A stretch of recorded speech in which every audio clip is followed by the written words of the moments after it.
Well, welcome back to the Fortunate Farmer YouTube channel. I know it's been a few weeks since I posted some content, but I was down in the Gulf of Mexico taking care of a part-time job, and I'll show you some of that. That was pretty cool.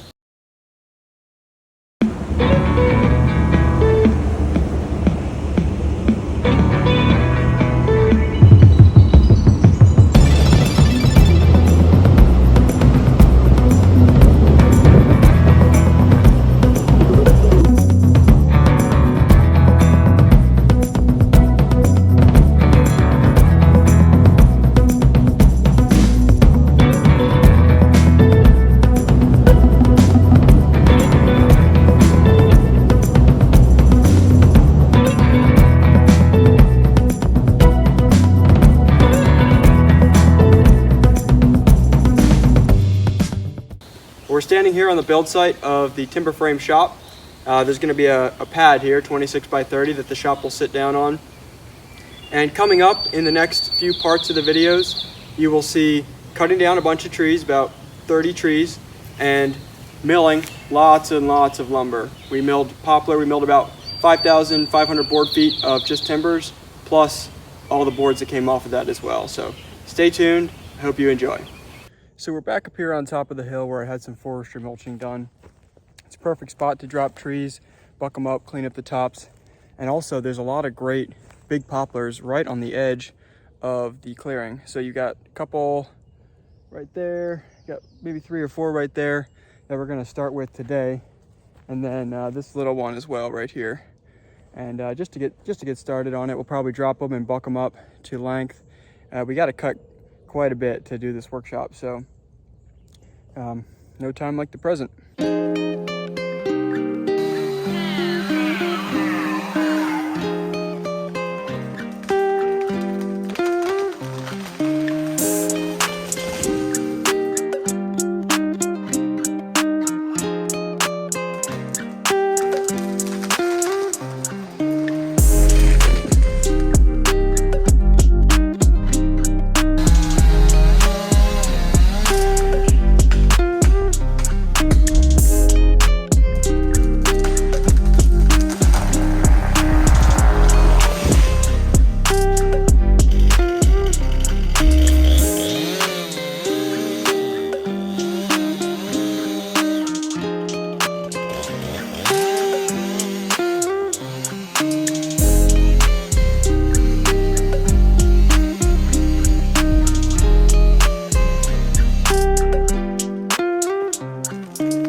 Alright, well that's 4 decent sized poplars on the ground. I'm gonna walk around the perimeter of the field and look for a few more. We got probably 15 logs on the ground right now. Alright, so like I mentioned, we've got 4 trees on the ground right now. 1, 2, 3, 4.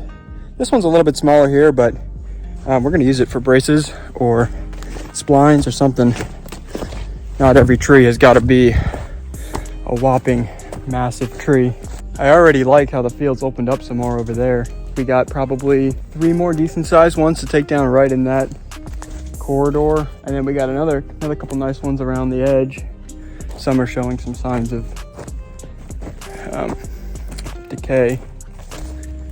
Some are perfectly healthy, but this field's gonna be expanded up here. And you know, honestly, if we cleaned up enough in this direction right here, you'd have a beautiful view out over the valley. This would be a great spot for a little pavilion or a little Airbnb cabin, like a sort of a wilderness getaway, something like that. So yeah, let's measure these logs and see what we've got.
Well, this is a bigger tree back in here that we're going to take down right here.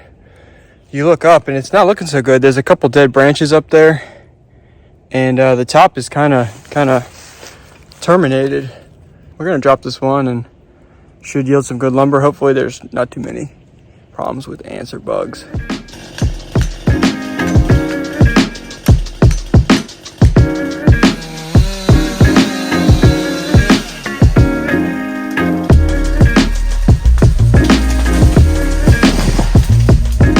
Logs on the ground. This is 4 big poplars so far, and I'm just going around and marking them all with some spray paint so that I can keep track of all the logs in my head, making piles corresponding to the timber list, so that when I bring the sawmill up here, it'll be hopefully very easy to just identify the pile, pull the log out, cut what's required, set the boards aside, set the timber aside, and set the offcuts in the burn pile. So yeah, it's looking pretty good. Well, that's the end of day 2. It's looking quite like a logging camp up here. We got piles of different lengths and sizes, all stacked up nice and neatly on the ground, waiting for the sawmill. So we're probably about a third of the way done, and that's because there's really just a lot of material required for the rafters. So I've kind of saved that for last. The good thing is that the trees that we have to cut down for that are smaller. And so there's a lot of really small trees all along the edge of this field that I'm just going to drop into the field and then buck up. Well, we're wrapping up the end of another day up here on the hill, but we spent quite a bit of time doing these monsters right here. They're 18 feet 6 inches long. They're going to yield 18 foot 2.5 inch 8x12s, which are going to be the plates for the shop. So we've made some pretty good progress. All we've got left is about 40 logs, smaller trees though. That'll be rafters and knee braces. It's coming along. Well, today is day 4. It's an exciting day up on the hilltop because we've moved through the bulk of the material. The remaining trees that we have to cut down, we've probably got about 30 more logs to get out of this particular work site. It's going to be smaller trees, and they're going to be 10 to 14 feet long. So we should be able to move through that pretty quickly. The bulk of the material you'll see behind me, that was the big timbers, the 8x12s, the 8x8s, 8x10s. So that's behind us. We've got 2 days left that I budgeted. Got a week to do all this cutting, and so we got 2 days left. Let's see if we can knock it out.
All right, so just to break down the anatomy of that cut for anybody who might be interested. First we've got the wedge that came out. You're supposed to, depends on the way the tree is leaning, but I think the rule of thumb is 1/3 the width of the tree. So this is about 1/3, maybe a little bit less.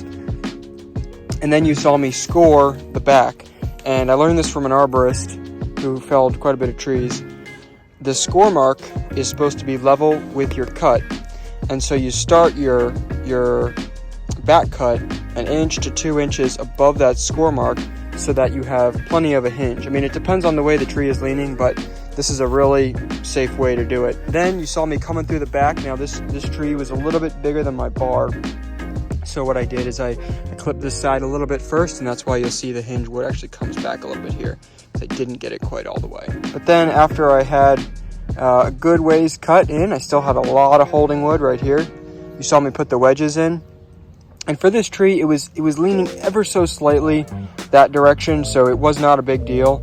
These trees, they're on a bit of a slope, so they'll go up and then they'll kind of bend over at the top. So you got to be really cognizant of the top weight and where that is going to be pulling the tree. But I put those wedges in, and then I continued my back cut.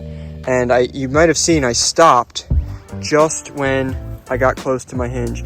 So this is pretty good. Again, this is bigger than my bar, but ideally you want a hinge with 2 parallel lines running down right here. You can see mine's more of a triangle, but it's pretty close. And then you always stop. You never cut through your hinge. And that's what guides the tree as it falls down. So this one landed exactly where I wanted it. We'll get it cleaned up, and then just a few more logs to cut.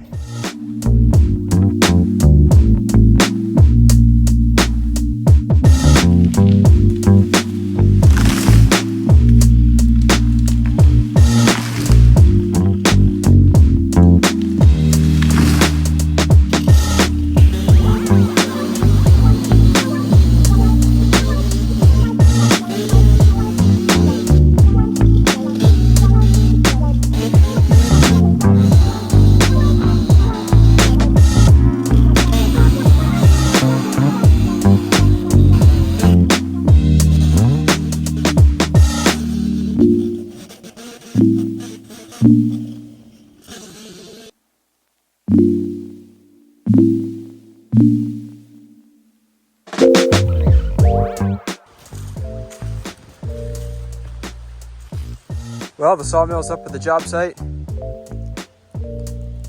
Stay tuned for the next part. It's going to be pretty cool.